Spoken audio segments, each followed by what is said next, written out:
نام نوازا میں پاکستان کے شہر لاہور سے بات کر رہا ہوں۔ میرا آپ سے سوال یہ ہے کہ اگر خون کی شیشی جیب میں پڑی ہو تو کیا اس حالت میں نماز ہو جائے گی؟ وعلیکم السلام وعلیکم السلام ورحمۃ اللہ وبرکاتہ۔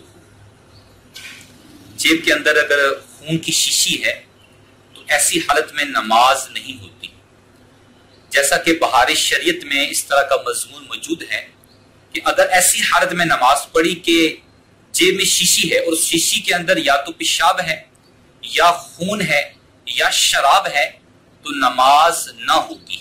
لہٰذا یہ احتیاط کریں کہ جب بھی ٹیسٹ وغیرہ کے لیے خون کی شیشی جیب میں لے کر آپ جا رہے ہوں، نماز کا وقت ہو جائے تو شیشی کو ہمیشہ جیب سے باہر نکال کر رکھ دیا کریں اور پھر اس کے بعد نماز پڑھا کریں، ورنہ نماز نہ ہوگی۔